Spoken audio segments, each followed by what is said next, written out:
Assalamu alaikum wa rahmatullahi wa barakatuh.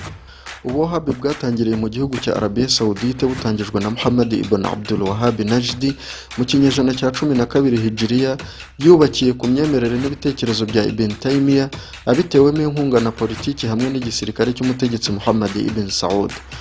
Abamenyi b'abasuni berekanye ko bitandukanyije ku mugaragaro n'ubuwahabi rugikubita, nanditse bashyira ahagaragara ko ubuwahabi bunyuranye cyane n'imisingi migari yubakiyeho uwisilamu. Kuva tariki 25 kugeza 27 z'ukwa munani 2016 mu murwa mukuru w'igihugu cya Chechnya witwa Grozny hateraniye inama yari ihuriyemo n'abamenyi b'abasuni barenga 100. Icyo kwibaza kuri iyi nama kandi giteye inkeke nuko itigeze itumirwamo abamufti bakomeye bo muri Arabia Saudite.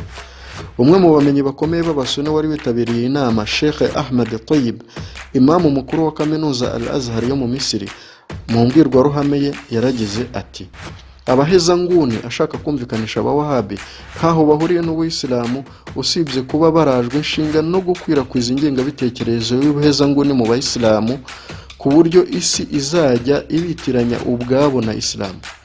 Muri iki cyicaro abamufti b'abasuni bari baturutse mu bice bitandukanye by'isi binyuze mu kwibukiranya kuri amwe mu mahame agenga udutsiko twabo tune ari two Maliki, Hanafi, Shafi na Hambali, babashije gutangira igisobanuro rusange cyuzuye mazhebu yabo y'abasuni.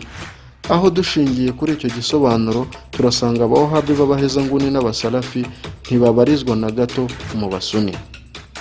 Abari bateraniye muri icyo cyicaro cyarangiye banzuye ko imitwe y'ibyihebe yose ikora iterabwoba ku isi mu izina ry'abasuni ntaho ihuriye n'abasuni na hamwe. Amagambo ameze atyo yavugiwe muri icyo cyicaro yatumye abawahabi bo mu bwami bwa Saudiya n'abandi bawahabi bo mu bindi bihugu byo ku isi bitandukanye barakara cyane, maze ntibishimire ibyavugiwe muri icyo cyicaro. Birakwiye ko twibukiranya ko imitwe y'iterabwoba nka ISIS, Taliban, Al-Qaeda n'iyindi nibo bawahabi ba mbere bagerageza kubahiriza no kugendera ku mahame ya kiwahabi babikoreye hanze ya Arabia Saudite.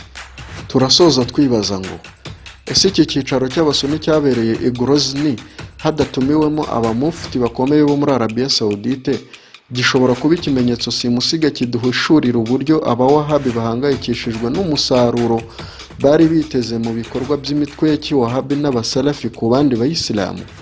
Wa alaikumus salam wa rahmatullahi wa barakatuh.